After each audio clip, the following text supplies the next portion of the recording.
The weather is always nice in Laguna Beach.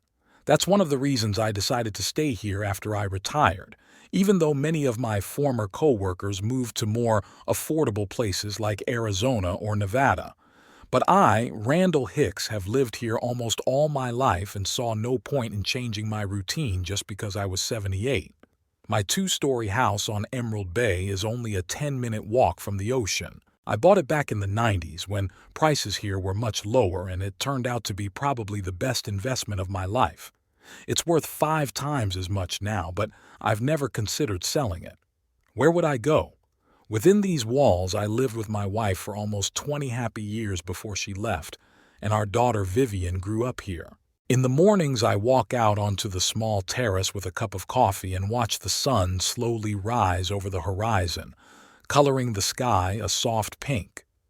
Then I have a leisurely breakfast, watching the news on my tablet. I learned modern technology quite quickly, contrary to stereotypes about old people who can't use the internet.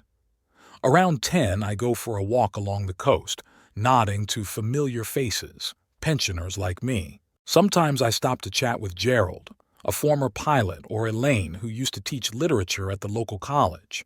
But more often than not, I walk silently along the edge of the surf, watching the surfers and reflecting on the past. About the years when my life had a clear purpose and structure. 42 years I worked at Pacific Coast Bank. Started out as a simple security guard in an armored van and ended up as a collection supervisor, responsible for the safe transportation of millions of dollars daily. Over the years, I survived 3 robbery attempts, was wounded twice, and received an award from the governor of California for preventing the largest collection robbery in state history. To many people, I was a hero. The bank respected me. They valued my experience, my knowledge, my integrity. "If Randall says it's safer, was a phrase I often heard from management when I insisted on extra precautions. I was proud of my reputation. And then the day came when I turned in my badge, got my gold watch and retirement pay, and suddenly I was nothing. Just another old man like a lot of old men in California. The bank continued to operate without me, and the collection truck still left every morning, but under the direction of young Jenkins, whom I had trained myself. The first few months were the hardest. When I woke up in the morning, I instinctively reached for the uniform I'd worn for decades, then remembered that there was no need to hurry anywhere else, and lay staring at the ceiling for hours. But one gets used to everything. I found a new rhythm of life. On Tuesdays, I play golf with other retirees. Thursdays, I meet up with former coworkers at Mike's Bar. On weekends, I go to the local farmers market. And I regularly have lunch with Norman Davenport, my oldest friend since college. Norman and I started out together, 2 young guys fresh out of the Army, looking for steady work. But while I'd worked in the same department all my life, climbing the ladder slowly and steadily, Norman was different, ambitious, energetic. With an innate understanding of finance, he quickly moved into risk management, then security, and is now vice president of security for the same Pacific Coast Bank. He has a luxurious office overlooking the ocean, a personal assistant, and power I never dreamed of. But our friendship has stood the test of time and the difference in status. We meet every month at Las Brisas restaurant, not the most expensive, but with great seafood and a stunning view of the bay. Norman always insists on paying the bill, and I always refuse. We eat shrimp, drink tequila, and reminisce about the good old days. "Remember that time in '92? Norman usually asks after the second drink. "When you caught that guy with the lock picks outside the vault?" And I nod, even though we both know the story by heart. Norman loves it because that's when he first came to my attention. A young security guard caught a burglar who was missed by all the electronic security systems. That was the beginning of our professional respect that grew into a friendship. But the most important story for both of us happened in 2001. Norman had just been promoted to head of security and, in an effort to impress, had implemented a new control system. The system was seriously flawed, which I discovered during a routine inspection. When it was discovered by management, Norman could have lost not only his new position but his job at the bank as well. I took the blame, saying I had misinterpreted his instructions. I was demoted for 6 months, but Norman's reputation was saved. He never forgot it. "I'm in your debt, Rand," he said then. "If you ever need any help, just let me know." I nodded and forgot all about it. We Hickses aren't used to asking for help. My family is descended from the Anglo-Saxons who were the first to explore the West, stubborn, principled, and independent to the bone. It's a character I inherited from my father and he inherited from his, and I hoped I'd passed it on to Vivian. But my daughter seems to have inherited a very different trait, perhaps from a mother who was always softer and more emotional than me, or from the environment she grew up in, a generation used to getting everything at once without much effort. Vivian is 42 years old. She works as a coordinator for a travel agency, though with her UCLA degree, she could have accomplished much more. 7 years ago, she married Ashton Price, a real estate professional with ambitions far beyond his abilities. They have no children. "You have to get on your feet first," as Ashton is always saying, though they are both well into their 40s. They live in a trendy Laguna Beach neighborhood, in a house for which I made the down payment. "It's an investment in your future," I said at the time. Since then, not a month goes by that they don't ask me for money for something urgent and absolutely necessary: a leaky roof, a tax increase, a broken-down car. And I give it, every time, almost without asking questions. Because she's my daughter, my only child. Because since Elizabeth died, I have no one else. But each time I see more and more clearly that I'm just a source of funding for them. Vivian only calls when she needs money. Ashton barely says hello unless he needs my signature on a document. Last Christmas they gave me a tie, without even removing the price tag from a second-hand store. That same evening I noticed a new diamond bracelet on Vivian's wrist. Every time I visit, by invitation only of course, Ashton finds a way to humiliate me. He calls my former job driving bags of money, even though he knows full well that I ran a department of 50 people and was responsible for the security of millions of dollars. He rolls his eyes when I tell stories from the past and constantly interrupts me to brag about my deals of the century that somehow don't affect their financial situation.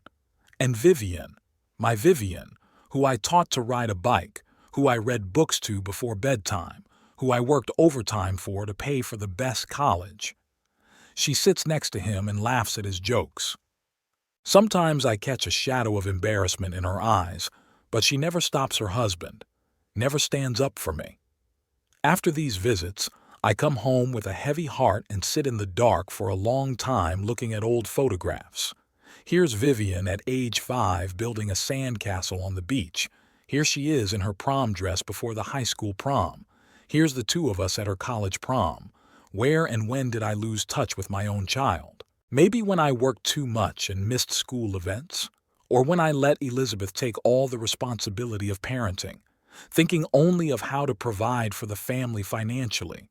Or when I withdrew after my wife's death, unable to express my pain and loneliness? But despite all this, I continue to hope. I hope that somewhere deep inside Vivian is still the kind and sensitive girl I once knew. That one day she'll see Ashton manipulating her, using her to achieve his goals. That someday we could just talk, not about money, not about problems, but as father and daughter. It was this hope that drove me to the decision I made last week. I've been thinking about this move for a long time, looking at my savings, calculating if I could afford it. And I've finally made up my mind. I'm going to give them a trip to Los Cabos, Mexico. 10 days at a 5-star oceanfront hotel, all-inclusive, best rooms, first class on the plane. Not for 2, for 3. A family trip. Me, Vivian, and even Ashton together, like a real family. It would cost me almost $10,000, an amount I'd been saving for a rainy day. But isn't rebuilding a relationship with my only daughter worth that kind of money? I pictured us having breakfast together on the terrace overlooking the ocean, snorkeling, watching the colorful fish, sitting at the bar in the evening, sipping cocktails and talking, really talking, like we hadn't done in years, maybe away from the everyday and in the luxurious atmosphere that Ashton loves so much. They'll finally see me not just as a purse with legs, but as a human being, a father, a family member. The tickets and hotel reservations are already paid for. I put them in an envelope with a picture of palm trees and a sea sunset. Tomorrow I'll go to their place and surprise them. I'm pretty sure Vivian will give me a hug, a real one, not the formal half hug she's greeted me with in recent years. Maybe even Ashton will appreciate the gesture and forget his usual arrogance for a while. I glance at my phone, wondering if I should call Norman to share my plans. He's always said I need to patch things up with my daughter before it's too late, but something's holding me back, some strange premonition. Instead, I check once more all the papers in the envelope. 3 tickets, 3 lodging vouchers, airport shuttle, insurance. Everything is in place. Tomorrow will be a new day, perhaps the turning point in my relationship with Vivian. I go to bed with hope in my heart for the first time in a long time. I woke up early as the first rays of sunlight were just beginning to break through the blinds. Worry kept me in bed longer than usual. Today was the big day, the day I hoped to begin rebuilding my relationship with my daughter. The ticket envelope lay on the bedside table. I took it, flipped through the documents once more, even though I already knew every line by heart. The flight leaves in 2 weeks, on Wednesday. Direct flight to Los Cabos. Transfer to the Marquis Los Cabos Hotel, a luxurious oceanfront complex with 3 pools and its own beach. I chose the best ocean view rooms, 2 adjoining suites, one for them and one for me. 10 days of total relaxation and luxury. After breakfast, I shaved thoroughly, put on a fresh shirt, a dark blue shirt that Elizabeth had said accentuated the color of my eyes. I habitually tied my tie, though it had been a long time since I'd had to follow a strict dress code. Old habits die slowly. For more than 40 years I put on a tie every morning before work, and now, 6 years after retirement, I still feel unclothed without one. On the way to Vivian's house, I stopped at a flower store and bought a bouquet of yellow tulips, her favorite flowers from childhood. The clerk, a young girl with tattoos on her arms, raised her eyebrows. "A date with the lady of your heart?" she asked, winking. "My daughter," I replied, feeling slightly irritated by her familiarity. "Oh, that's nice," she smiled without much interest, wrapping the flowers in paper. Vivian and Ashton's home was located on the north end of Laguna Beach, a neighborhood that had become particularly popular with young professionals in recent years. It's 2-story, with modern architecture and panoramic windows. Not the most expensive in the neighborhood, but definitely above their realistic means. That's why 6 years ago, I made a down payment of 20% of the cost, $180,000, which they promised to pay back as soon as things got going. I haven't received a dime since, but I haven't been reminded of it. I parked my old but reliable Buick next to Ashton's bright red BMW convertible, another testament to his desire to impress, regardless of financial realities. As I rang the doorbell, I heard loud music inside, then the sound was muted, and a minute later Vivian opened the door. She was in an expensive house suit with impeccable makeup and styling, as if she were getting ready for a photo shoot rather than spending an ordinary morning at home. "Dad?" She sounded surprised, bordering on annoyed. "You didn't tell me you were coming." "I wanted to surprise her," I said, holding out the bouquet. "These are for you." She took the flowers with a polite smile, but without the enthusiasm that unexpected gifts usually evoked. "Thank you. Come in, but it's a bit of a mess. We weren't expecting guests." I walked into the spacious living room, which was connected to the kitchen in a modern open space style. I didn't notice any clutter. Everything looked like a picture from an interior design magazine. but I immediately noticed the huge new TV that took up almost the entire wall. Ultra thin, curved, with some kind of special backlighting. Such TVs cost at least $5,000. Next to it was a new piece of furniture, a sofa and armchairs made of light leather with metal elements, obviously designer work. Only a month ago, Vivian had called in tears, saying they urgently needed $4,000 to fix the leaky roof. "If we don't fix it now, we'll have to replace the entire ceiling later," she urged. I wired the money the same day, no questions asked. Ashton came out of his office with the phone in his hand, finishing a conversation with someone. "Yes, of course, a country house overlooking the canyon. I understand your wishes. I'll send options by this evening." When he saw me, he feigned surprise, but I saw a fleeting look of displeasure in his eyes. "Randall, what a surprise!" He came over and shook my hand firmly. "To what do we owe this early visit?" "I have news," I said, patting the envelope I held in my hand. "Good news for both of you." Vivian put the tulips in the vase, not even bothering to remove the paper wrapping. "Let's go to the terrace," she suggested. "I'll make coffee." The terrace overlooked a manicured backyard with a small pool and ornamental potted trees. I sat in a wicker chair watching Ashton check something on his phone, clearly more interested in his business than in my presence. "How's business?" I asked, trying to start a conversation. "Oh, just crazy times," he replied, not looking away from the screen. "The real estate market is booming right now. I have 3 potential deals this week. One is a $4 million house." He always exaggerated his successes. I knew from mutual acquaintances that Ashton was just a lowly agent at a big agency, and most of his deals of the century existed only in his imagination. Vivian brought out a tray with a coffee pot and cups. "So what's the news, Dad?" she asked, pouring the coffee. I could hear the tension in her voice, as if she was afraid I was about to announce some kind of health or financial problem. I paused, savoring the moment, then pulled a colorful booklet from an envelope with a picture of a Mexican beach. "I've decided to give us a gift," I announced, handing the booklet to Vivian. 10 days in Los Cabos. All-inclusive, best hotel, first class on the plane. For the 3 of us. I expected surprise, joy, gratitude. But Vivian's face reflected something else, confusion, as if I had offered her not a luxurious vacation but a dubious adventure. "For us, the 3 of us?" she asked, glancing over at Ashton. "Yes, a family trip," I confirmed enthusiastically. "It's been so long since we've spent time together. I think it's a great opportunity." Ashton put the phone away and took the booklet from Vivian. His face brightened for a moment at the sight of the pictures of the luxurious hotel, but immediately became impenetrable again. "Very unexpected, Randall," he said at last. "When are you planning this trip?" "In 2 weeks," I said, pulling the tickets out of the envelope. "It's all paid for. The flight leaves on Wednesday the 15th.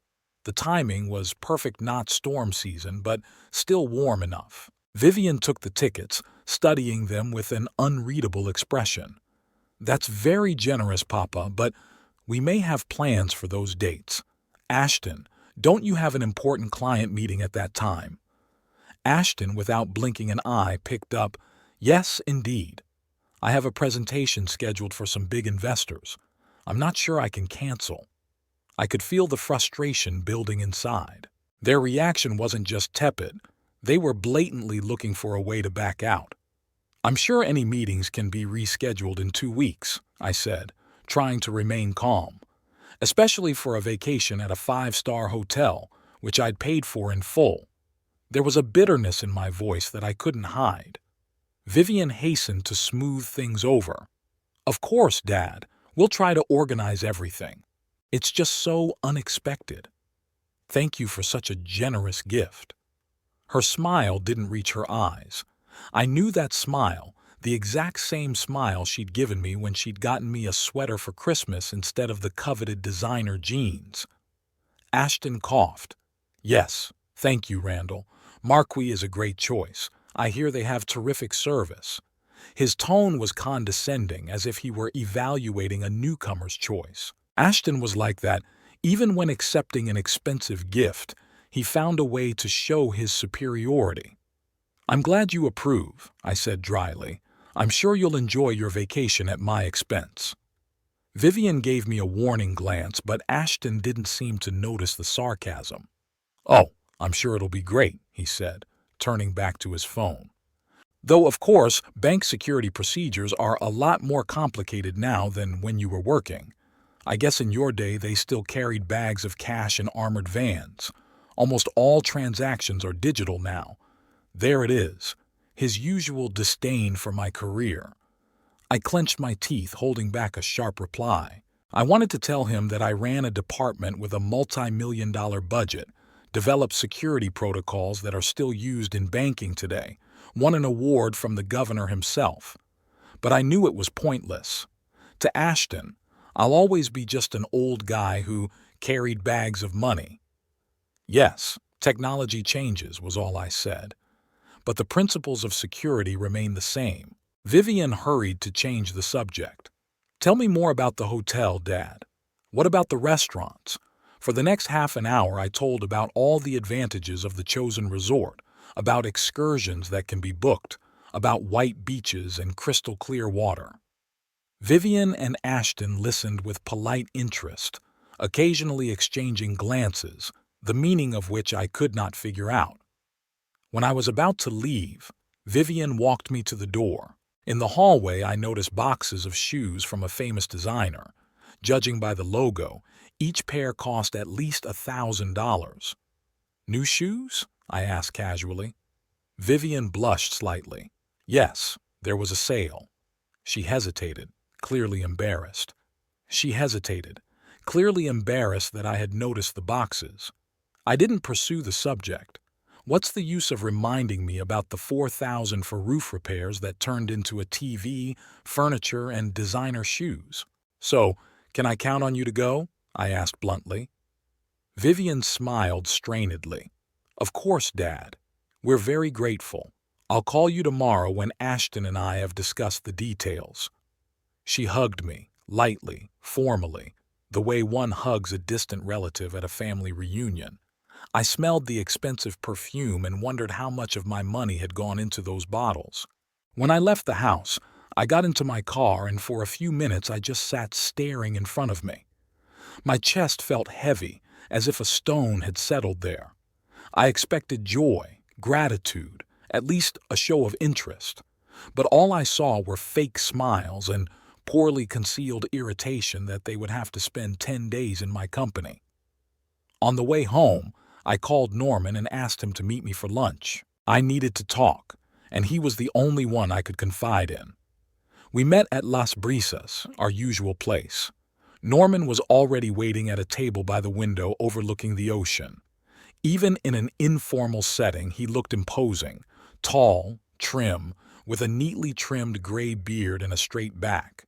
His years in management had taken their toll, and he gave off an aura of confidence and authority. "Rand!" He stood up, shaking my hand firmly. "You look like you need a drink." I wouldn't say no, I admitted, sitting down across from him. Norman called the waiter over and ordered us each a double tequila. "So, what's up?" he asked as the waiter stepped away. "You didn't sound very happy on the phone." I told him about my visit to Vivian and Ashton, not hiding my disappointment at their reaction to my gift. "You know, I wasn't even expecting a lot of joy," I said, twirling the tequila glass in my hands. "But they didn't even try to fake it. It was as if I'd offered them a trip to a nursing home instead of a luxury vacation." Norman listened attentively, as he always does. It was one of his best qualities, listening without interrupting or rushing into advice. "And that damn TV," I continued. $5,000 no less. And a month ago, they were begging me for money to fix the roof. "They've always done that, Rand," Norman said softly. Ever since college, Vivian had a way of turning a situation to her advantage. Remember when she convinced you to buy her a car because You couldn't get to class without one? I remembered, like dozens of other times when Vivian manipulated me to get what she wanted. But she was my daughter, my flesh and blood. I wanted to believe that somewhere deep inside she still loved me, not as an ATM, but as a father. It's not even about the money, I said quietly. It's that they don't want to spend time with me. They can't bear the thought of spending 10 days in my company, even if it means a free vacation in a 5-star hotel. Norman sipped his tequila and looked thoughtfully out the window at the waves crashing against the shore. You know, Rand, sometimes I think you let them get away with too much.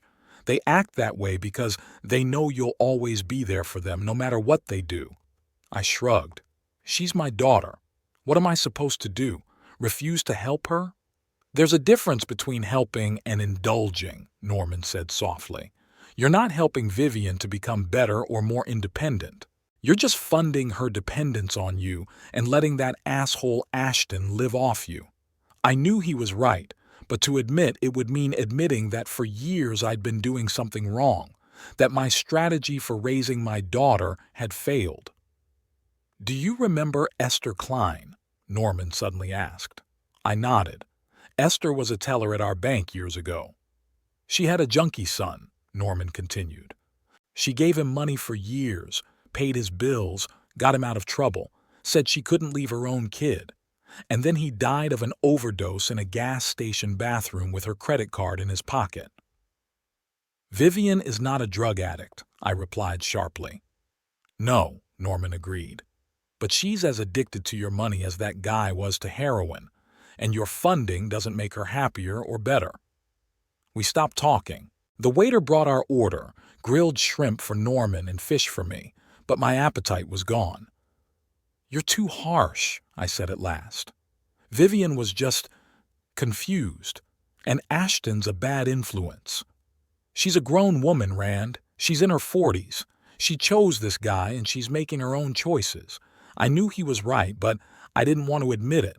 I didn't want to think that my daughter was deliberately using me, that she didn't have an ounce of love or respect left in her heart for her father. So, what are you going to do about this trip? Norman asked, changing the subject. I don't know, I answered honestly.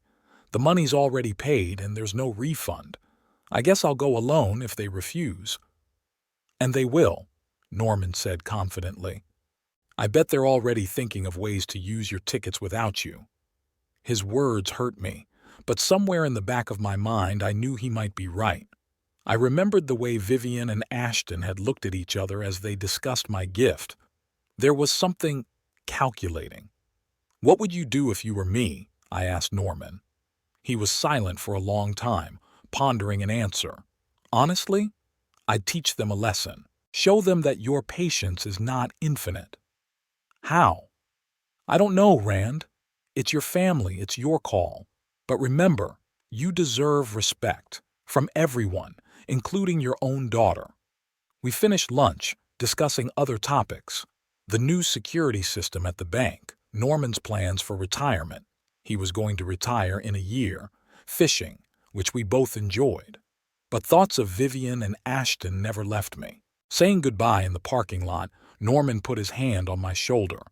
Think about what I said, Rand. Sometimes you have to be tough on the ones you love, for their own good. I nodded, but didn't say anything back. His words rattled around in my head all the way home. Maybe he was right.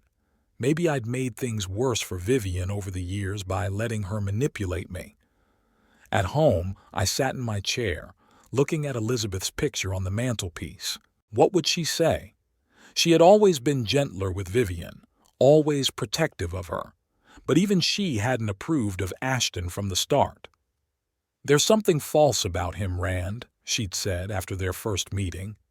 He looks at people as things to be used. The phone in my pocket rang. I pulled it out, expecting to see Vivian's name. Maybe she's come to her senses? Maybe she wanted to sincerely thank me for the gift. But it was just a promotional call. I dismissed it and continued to sit in silence, thinking about Norman's words and what to do next. 3 days had passed since my visit with Vivian and Ashton, but neither of them had called me. I waited for a call every hour, checking my phone even at night, hoping to see a missed call or message. Nothing. Silence. By the evening of the fourth day, I couldn't take it anymore and dialed my daughter's number myself. She didn't pick up. An hour later, I tried again. Same result.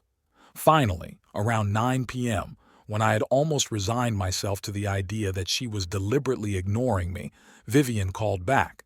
"Hi, Daddy," she said hurriedly. "I'm sorry I didn't answer. It's been a crazy few days here." "That's okay," I answered, trying to keep my voice upbeat. "I just wanted to know if you and Ashton had discussed the trip. I need to confirm the hotel reservations by the end of the week." There was a pause on the line. "Yes, we talked about it," Vivian finally said. "Look, Ashton has really important meetings on those days. There's no way he can reschedule them." I could feel the frustration building up inside, mixed with irritation. "What about you? You could come with me." Another pause, longer. "Dad, I can't leave Ashton alone for 10 days. And then, I have a job too, you know.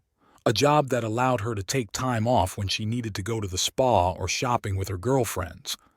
I bit my tongue to keep from saying it out loud. "I understand," I said instead. "But a decision needed to be made in the next few days. Maybe I should stop by your place tomorrow to discuss the details. Maybe we can move up the dates of the trip."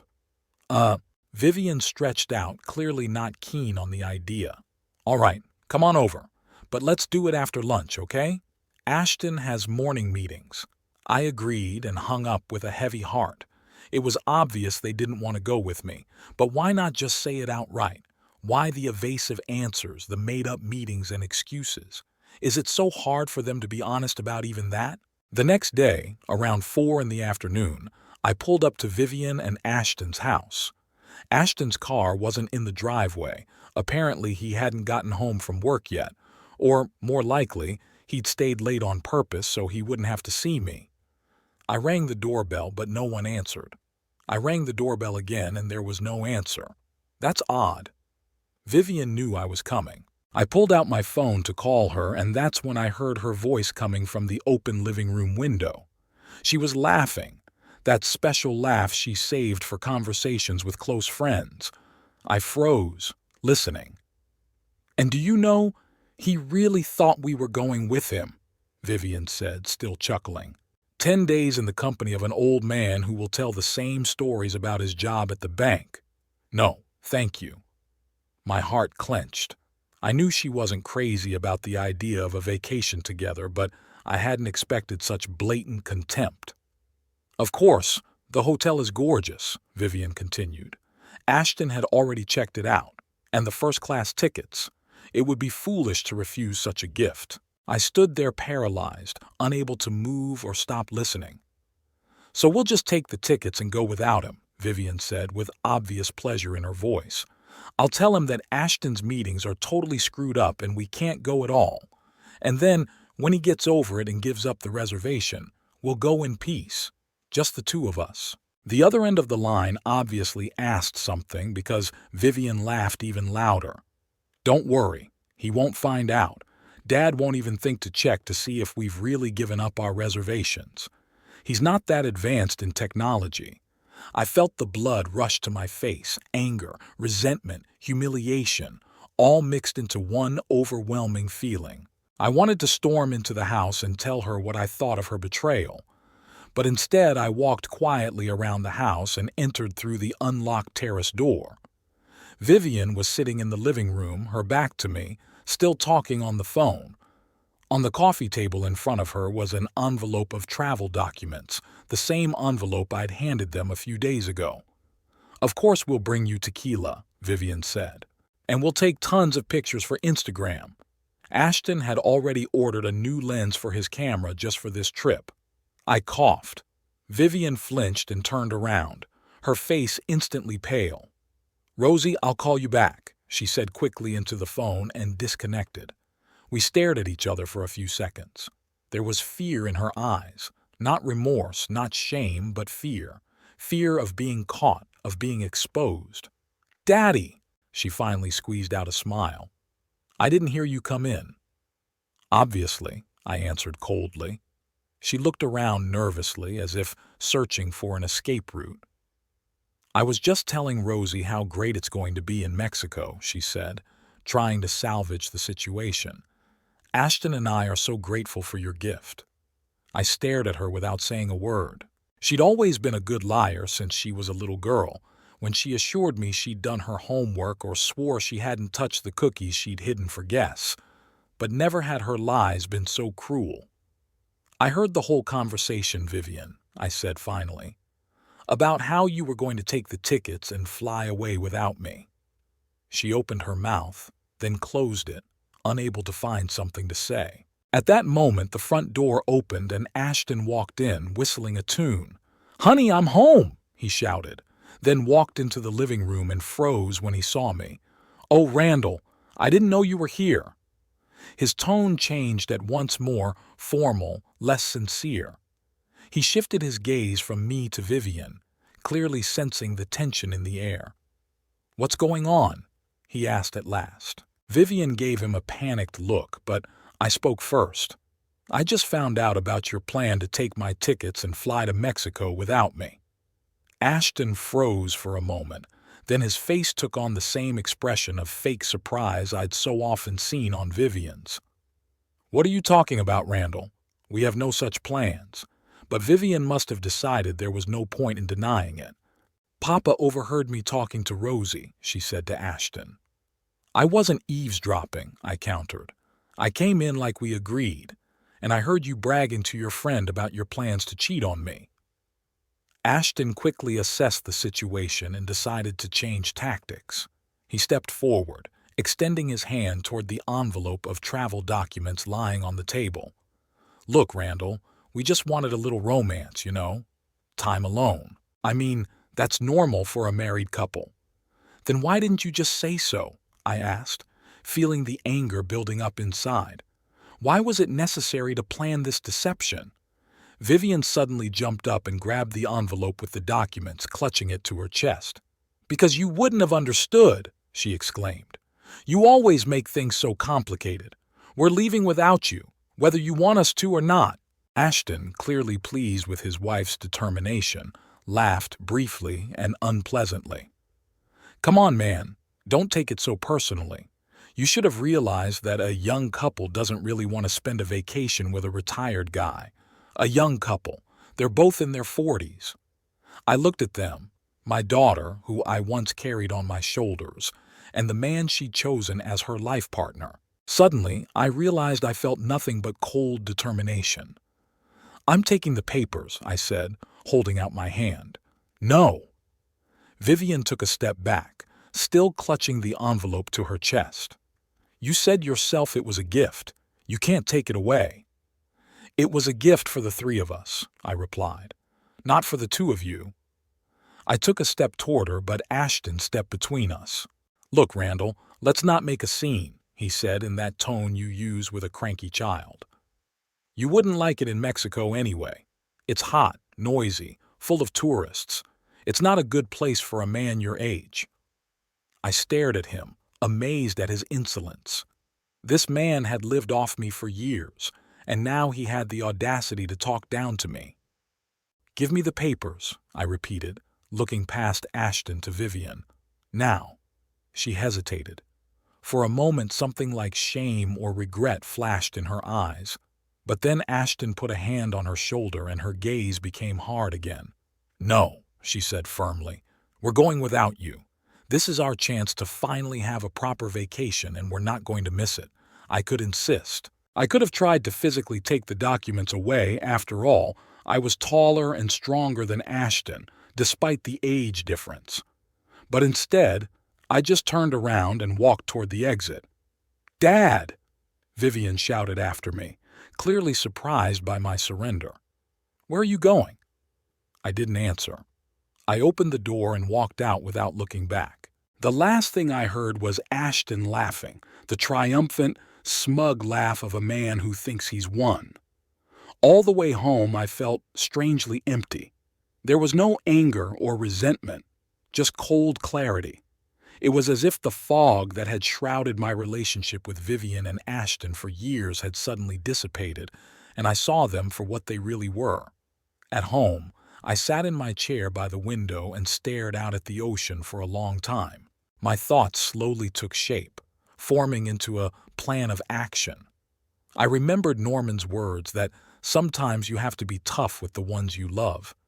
Maybe it was time to teach my daughter and her husband a lesson.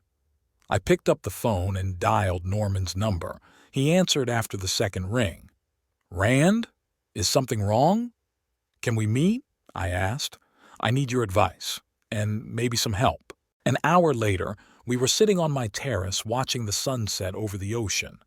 I told Norman everything that had happened, without hiding the details or sugarcoating my own feelings. "They didn't even try to hide their contempt," I finished. "Vivian told me bluntly that she didn't want to spend 10 days listening to my old bank stories." Norman shook his head, his face a mixture of anger and sympathy. "I warned you, Rand. They're used to using you and see nothing wrong with it." I nodded, acknowledging that he was right. "Now, I see what you meant, and I've decided it's time to end it." Norman raised an eyebrow, intrigued by my tone. "What's on your mind?" I took a sip of the whiskey we were sipping instead of the usual tequila and outlined my plan. "They're going to fly to Mexico in 10 days. From what I've heard, they're confident that I won't check the reservation and find out about their little deception. But what if they fly there and find they can't pay for the hotel, restaurants, or excursions?" Norman frowned, mulling over my words. "You want to block their credit cards?" "Exactly." I nodded. "But not right now, but when they arrive in Mexico. So that they can get through passport control, get to the hotel, and only then find out that all their cards don't work." Norman looked at me for a long moment, then slowly shook his head. "Rand, I understand your feelings, but what you're asking, it's a violation of banking regulations. I could lose not only my position, but also the pension I've worked for all my life." I expected that answer. Norman had always been a man of principle, even as a young man when we were just starting out. "I understand the risk," I said quietly. "I wouldn't have asked if I hadn't been desperate. They were laughing at me, Norm. My own daughter and that—" I couldn't find a censorious word for Ashton. "They were laughing, planning how they'd fool the old man." Norman averted his gaze, looking out at the darkening ocean. I saw the last rays of the setting sun reflected in his eyes. "There are other ways, Rand. Legitimate ways. You could, for example, withdraw your financial support. Stop giving them money." "That's a long-term solution," I agreed, "and I'll definitely do that. But I also need something immediate, something that will make them realize what it's like to be betrayed and humiliated." We fell silent. In the distance, we could hear the sound of the surf and the cries of seagulls. Finally, Norman took a deep breath and turned to me. "Do you remember the year 2001? He asked quietly. I nodded. Of course I remembered. That incident with the security system when I took the blame for Norman. "I've never forgotten what you did for me then," he continued. "You saved not just my job, but my reputation, my career. If it hadn't been for you, I never would have become vice president." He paused, then nodded decisively. "Okay, I'll help you, but I need your word that you know what you're getting into. This isn't a child's prank, Rand. You're about to teach them a very serious lesson that could change your relationship forever." "They've already changed," I replied bitterly. "Today I realize that I no longer have a daughter. There is only a woman who uses me for money and laughs behind my back." Norman looked into my eyes for a long moment as if assessing my resolve, then nodded. "Okay, here's what we'll do. I can't directly block their accounts for no reason. It's a felony. But I can activate the fraud protection protocol when the system detects a transaction from Mexico. This is standard procedure to protect customers traveling abroad." "And how long will the accounts be blocked?" I asked. "Usually unblocking occurs after the owner's identity is confirmed. But," he paused, "in high-risk cases, We can delay unblocking for up to 72 hours for additional verification, especially if the transaction looks suspicious. For example, too large an amount in an unfamiliar location. I nodded, feeling a cold satisfaction growing inside. 3 days without access to money in a foreign country, enough to ruin the start of a vacation. More than enough, Norman agreed, especially if they're low on cash. I remembered how Ashton always bragged about not carrying cash, only for cab drivers and pizza delivery men, he said, ostentatiously paying with his platinum card, even for a cup of coffee.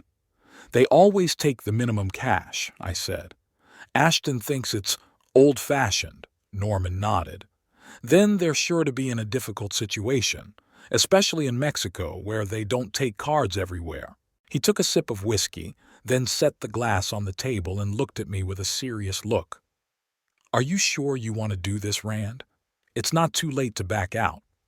I thought of Vivian, not the woman who'd yelled, "We'll fly away without you" today, but the little girl with pigtails I'd taught to ride a bike. About the teenager who cried on my shoulder after her first breakup with her boyfriend. About the young woman in a graduation gown proudly showing me her diploma. When and how had she turned into someone capable of treating her own father so cruelly? I'm sure, I said at last. This isn't just revenge, Norm. This is a lesson that should have been taught a long time ago. Norman nodded, accepting my decision. Good. Then here's what we need to do. The day of departure came. I woke up earlier than usual, before dawn, and lay in bed for a long time, staring at the ceiling. A strange feeling came over me, a mixture of nervous excitement and anxiety. What Norman and I had planned wasn't just petty revenge. It could change my relationship with my daughter forever. But hadn't they already changed? Hadn't Vivian herself destroyed what we had between us? I got up, took a shower, and made myself a strong coffee. Then I opened my laptop and logged into the airline's online check-in system, using the reservation information I had thoughtfully saved electronically. According to the information on the site, Vivian and Ashton had already checked in for their flight. They were leaving at 13 hours and 30 minutes from John Wayne Airport in Santa Ana, the closest international airport to Laguna Beach. I called Norman to confirm our plan. Everything is set, he said. As soon as I get your signal, I'll activate the protocol. Are you sure they're flying today? Absolutely, I answered, looking at the confirmed check-in screen. They've already checked in. Norman was silent for a moment, then asked quietly, You haven't changed your mind? I remembered Vivian's face as she yelled, We'll fly without you, and Ashton's laughter. They weren't just planning to trick me, they were enjoying it, taking pleasure in my humiliation. No, I answered firmly. I hadn't changed my mind. After the call, I spent several hours moving aimlessly around the house. I tried to read, but I couldn't concentrate. I turned on the TV, but immediately turned it off without finding anything interesting. My thoughts kept returning to Vivian and Ashton, to their upcoming surprise. At 11 o'clock, I checked the flight status again. Boarding had already begun. I imagined them now walking through the security area, showing the tickets I had paid for, smiling at each other, looking forward to 10 days of luxury vacation at my expense. Do they feel any shame? Regret? Or are they just happy to have so cleverly gotten rid of an annoying old man? At 12 o'clock, I got in my car and drove toward the airport. Not to meet them.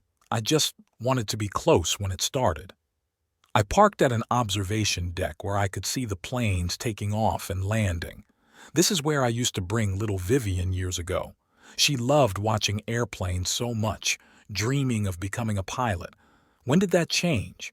When did she stop dreaming and start just taking?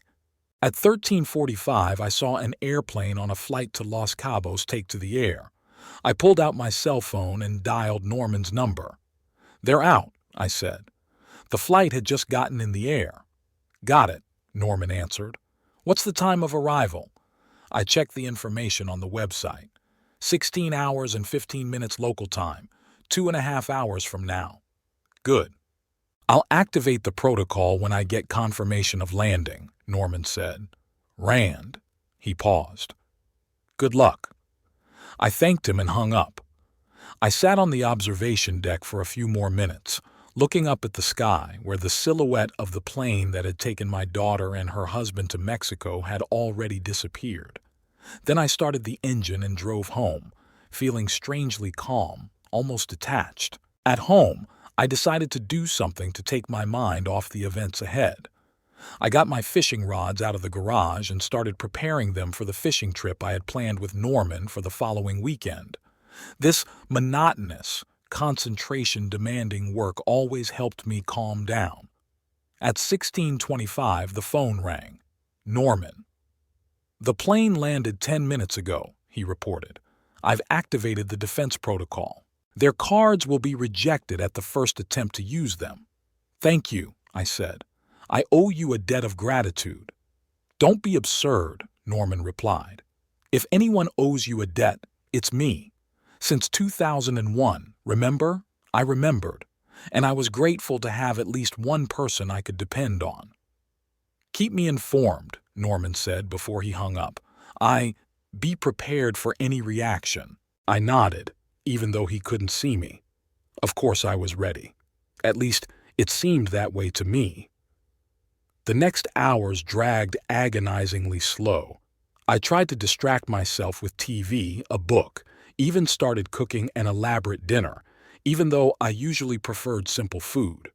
All this time I involuntarily looked at the phone, waiting for a call, but time passed and the phone was silent. 17 o'clock. 18. 19. What's going on? Could it be that their cards were somehow working? Or did they bring more cash with them than I'd realized? Or, and this thought made me gloomy, had they decided not to ask me for help, preferring to handle it on their own? At 21 o'clock I couldn't take it anymore and called Norman. No news? He asked instead of greeting me. Not a word, I answered. Are you sure the protocol worked? Absolutely. I personally supervised the activation.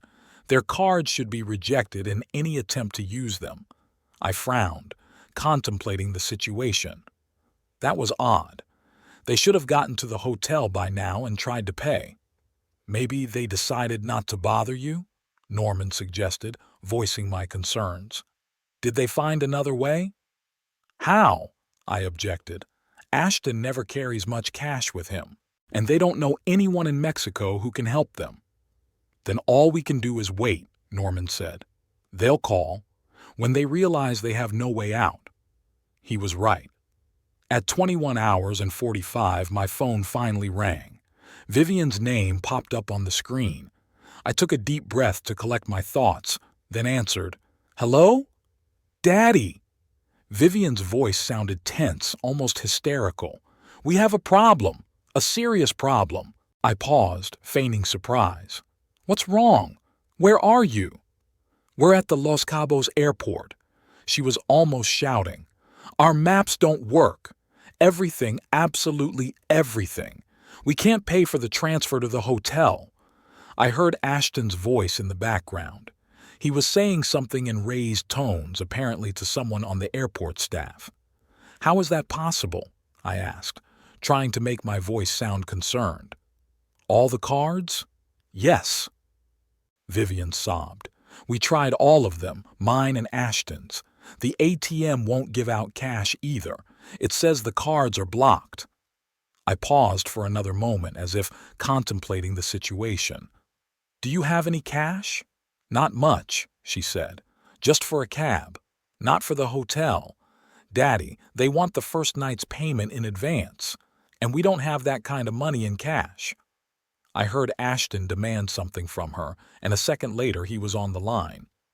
Randall! His voice sounded angrier than Vivian's. You have to call the bank right now. Tell them it's a mistake. We're stuck in the goddamn airport. Ashton, I said calmly. It's almost 10 o'clock at night. The bank is closed. They have 24-hour service, he shouted. Call them, or wire us the money somehow. We need at least $1,000 to solve the problem. I felt a cold satisfaction building up inside. This was exactly what I'd been waiting for them to be helpless, dependent on my help, to feel the way I felt when they laughed at me. Of course I'll try to help, I said, deliberately stretching my words. But first, why don't you tell me what you're doing in Mexico? Didn't you say you couldn't go because of Ashton's important meetings? There was silence on the line. I could almost physically feel them looking at each other, frantically making excuses. Ashton started. The meetings were canceled at the last minute, and we decided to— Don't bother, I interrupted him. I know everything. I know you were planning to leave without me. I know that Vivian snatched the tickets from me with the words, "We're going without you." And I know you laughed, Ashton, laughing at the old man you so cleverly tricked. Silence again, then Vivian's voice, quiet, uncertain. Dad, listen, we can explain everything. I'm sure we can, I replied. You're both very good at explaining, especially when you want my money. But you know what? I'm tired of your explanations. I'm tired of being a walking ATM machine for you. Dad, please. There were tears in Vivian's voice. We're stuck here. We have nowhere to go. The hotel wants payment in advance, and we don't have any money. I felt a pang of regret. She was my daughter, after all. But then I remembered her words. 10 days in the company of an old man who will tell the same stories about his job at the bank. What a pity, I said coldly. I guess your plan failed. Ashton picked up the phone again. Listen, man. His voice sounded threatening. If you don't help us now, I swear you'll regret it. Vivian and I will not forget such a betrayal. I grinned, though he couldn't see me. Betrayal? Interesting choice of word, Ashton, especially from a man who planned to steal my gift and laughed in my face. That's not stealing, he objected. You gave us this trip. I gave it to the three of us, I reminded him. And you thought you could just take the tickets and go without me. Say, Ashton, this was your idea, wasn't it? Did you put Vivian up to it? Leave her out of this, he snapped at her. It was a joint decision. I heard Vivian's voice in the background. She was saying something to Ashton, apparently trying to get the phone back. Then her voice was back in the receiver. Daddy, please, it's our fault, I admit it. But don't leave us here. Help us get home, and we'll talk this through.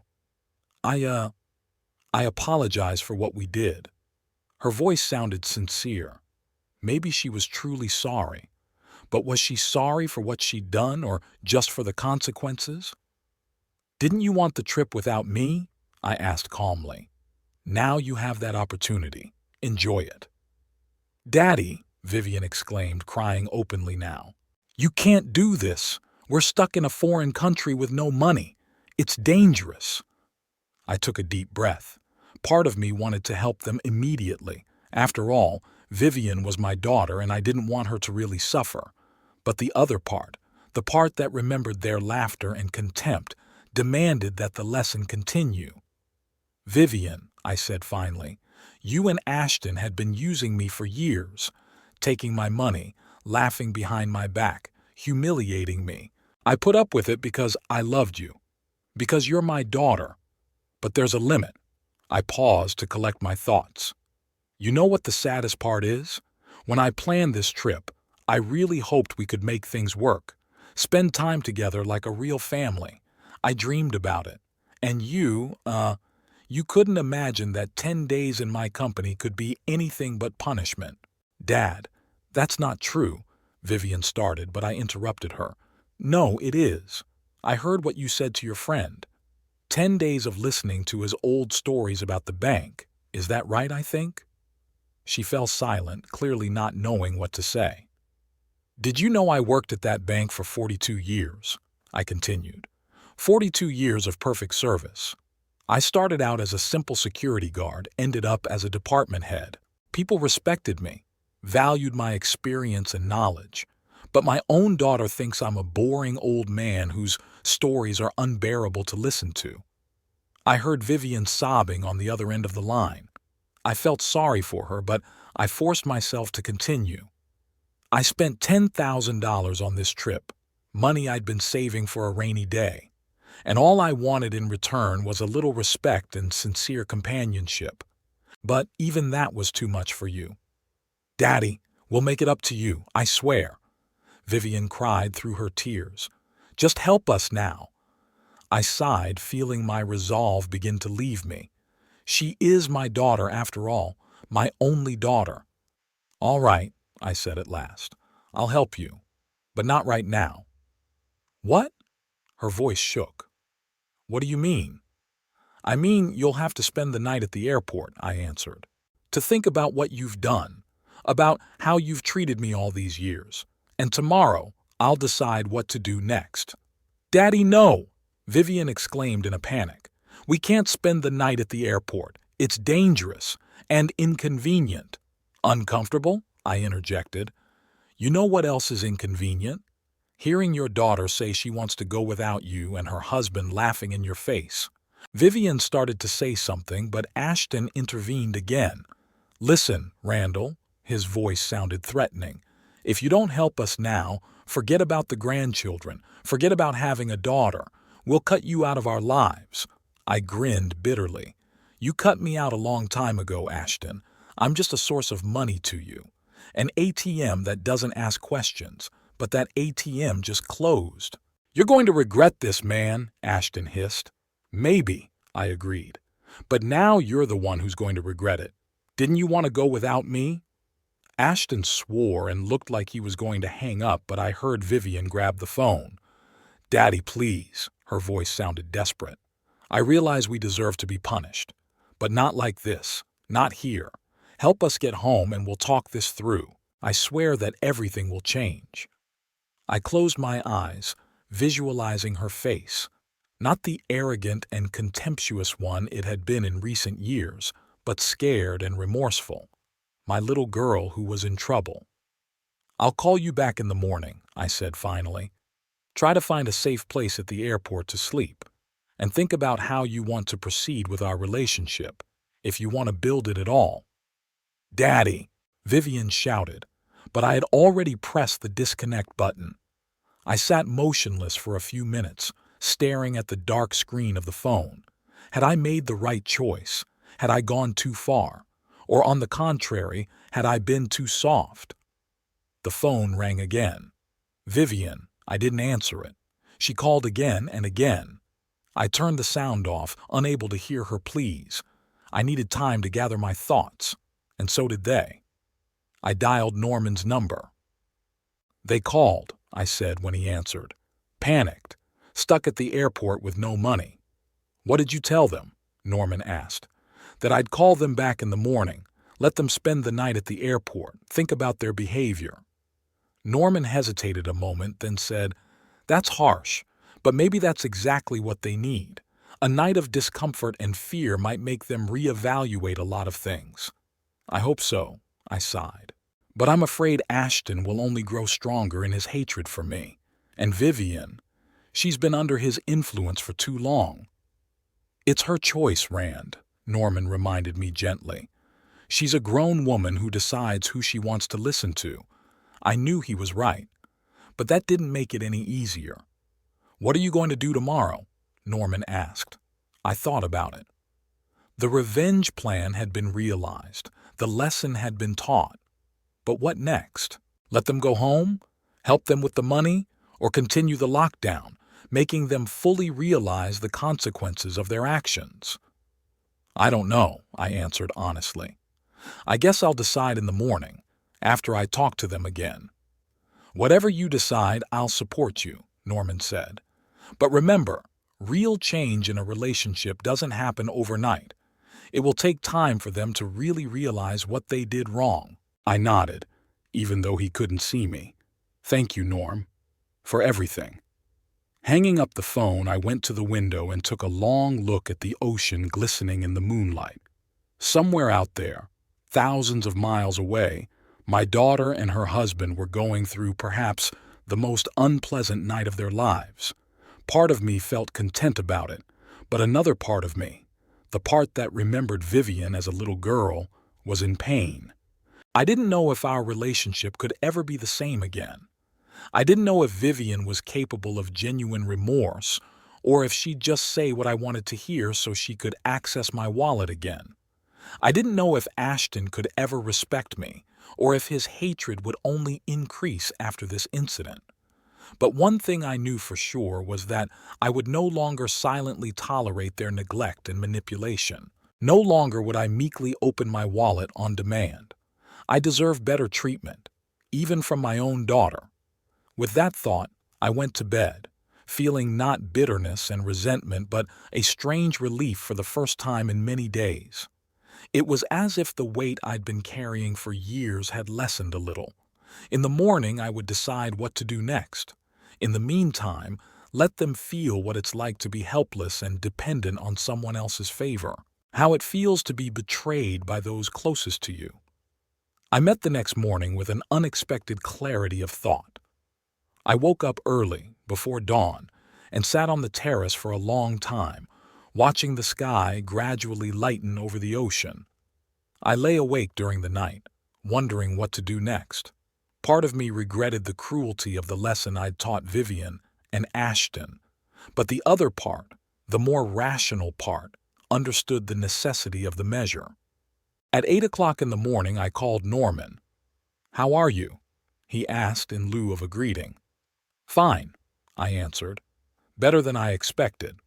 They called a few more times yesterday, but I didn't answer. I think I should talk to them today." "What are you going to say?" I took a deep breath. "The truth. The whole truth.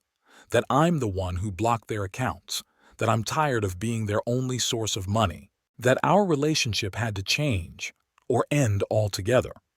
Norman was silent for a moment, then asked, "Are you ready for their reaction? Especially Ashton's?" I grinned. "More than ready. I think I'm finally ready for an open confrontation with him. For too long, I've let him manipulate me into maintaining some kind of relationship with my daughter." "Okay," Norman said. "I'll go with you. If you need my help, call me anytime." After talking to Norman, I dialed Vivian's number. She answered almost instantly, as if she was holding the phone in her hand, waiting for my call. "Daddy!" Her voice sounded hoarse, like she'd been crying or up all night. Probably both. "Thank God you called. We spent a terrible night at the airport. It's cold, uncomfortable, and security tried to kick us out twice." "I'm sorry to hear that," I said in a neutral tone. "How's Ashton?" "He's furious," Vivian answered quietly. "He says terrible things about you. Please, Dad, help us get out of here. We'll do anything you say." "Where is he now?" I asked him. "I want to talk to both of you." "He went to look for someone from the airline," Vivian answered. "He hopes they can do something about our return tickets. But it's no use. The flight doesn't leave for another 10 days, and they're charging us a huge extra fee to rebook." "Get him," I said. "I need to talk to both of you at the same time." I heard Vivian call for Ashton, then a murmur, as if the phone were changing hands, and finally Ashton's sharp voice. "Well, old man, have you enjoyed our misery? Satisfied with yourself?" "Ashton," I said calmly, "put me on speakerphone. I want Vivian to hear it too." He mumbled something but did as I asked. Now I could hear the background noise of the airport announcements, people's voices, the hum of the ventilation. "Can you both hear me?" I asked. "Yes," they answered almost simultaneously. "Good. Then listen carefully, because I'm only going to say this once." I took a deep breath. "The blocking of your accounts was not an accident or a mistake by the bank. I did it." There was silence. Then Ashton exhaled. "What? What did you say?" "You heard right," I replied.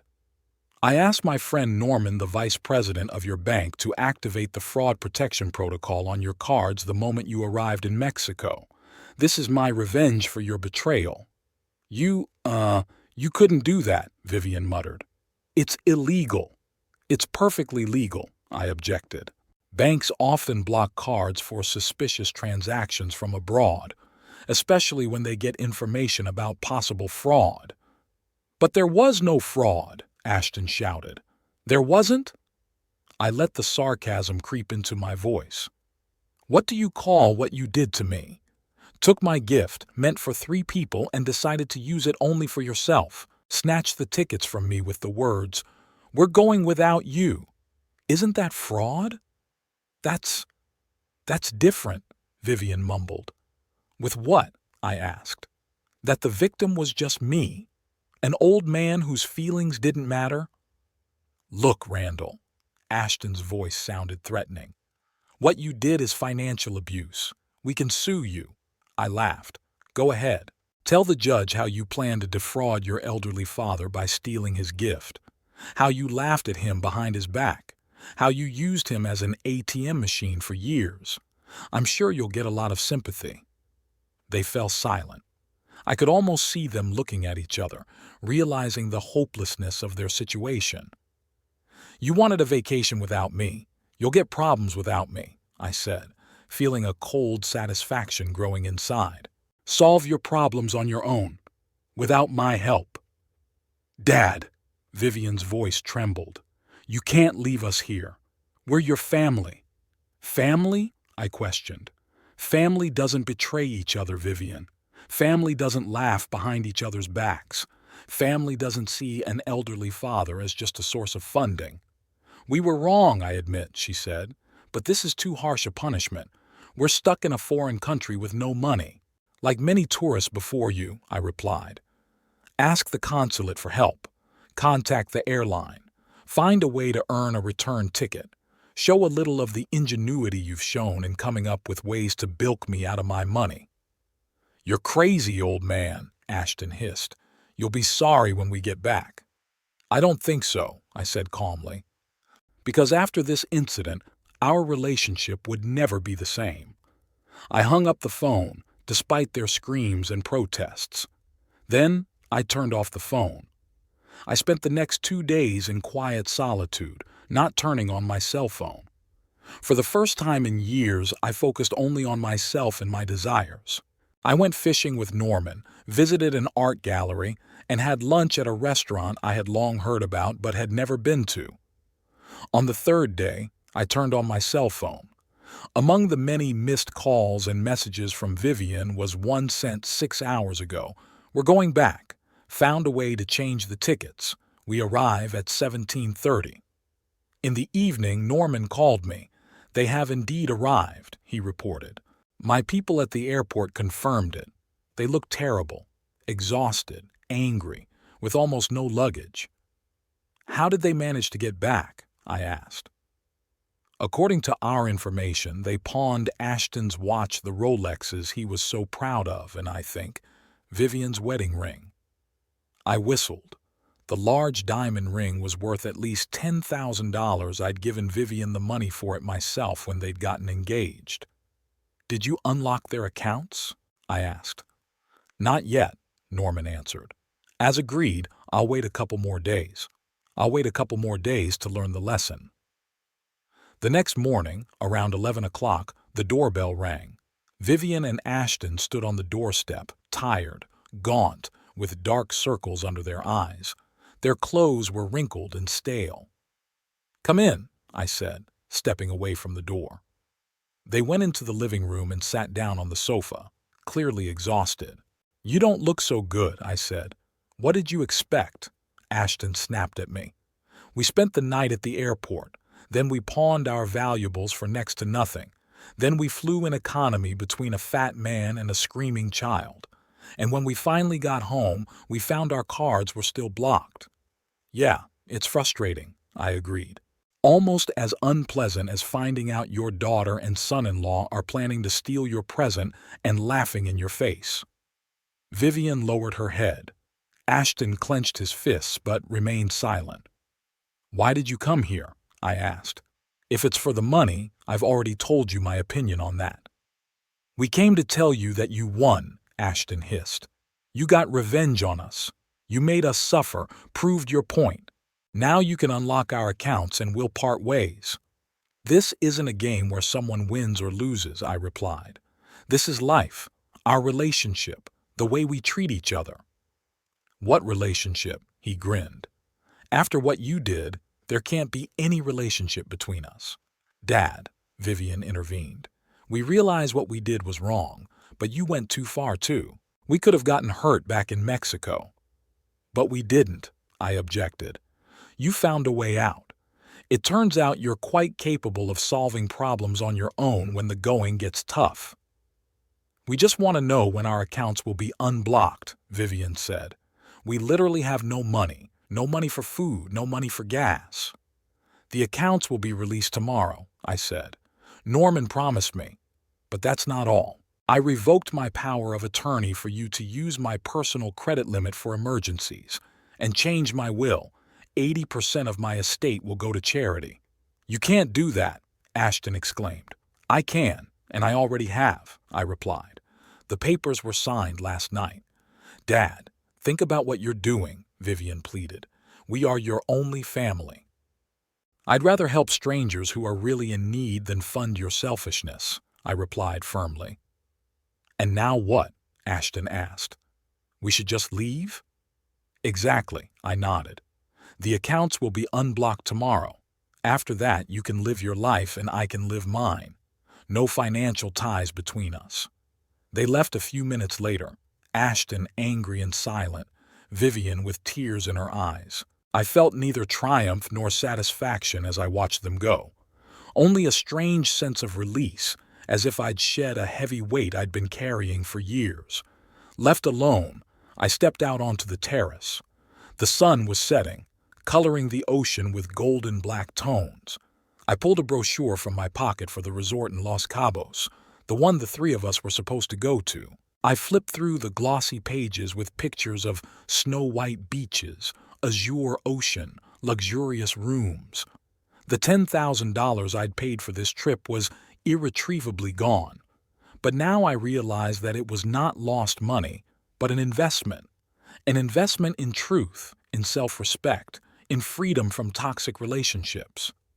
I decided to use the money set aside for a trip for the three of us on a trip just for me, somewhere far away from Laguna Beach, from the memories from my old life. Maybe to Europe, where Elizabeth and I had always wanted to go but never did, or Japan, where cherry blossoms bloom and people appreciate the wisdom of old age. The thought filled me with unexpected excitement. For the first time in a long time, I was thinking about the future with hope rather than anxiety. For the first time, I was planning something just for myself, not worrying about what Vivian and Ashton would think or say. I didn't know if I would ever see my daughter again. I didn't know if I would regret my decision to cut financial ties with her, but I knew for sure that I couldn't continue to live my life the way I had before, in a toxic relationship where I was only valued for my wallet. Sometimes you have to let go of even the people closest to you if that relationship is only bringing you pain. Sometimes you have to find the strength to start a new chapter of life, even if you're already 78. And I was ready for that new chapter. For the first time in years, I was truly free.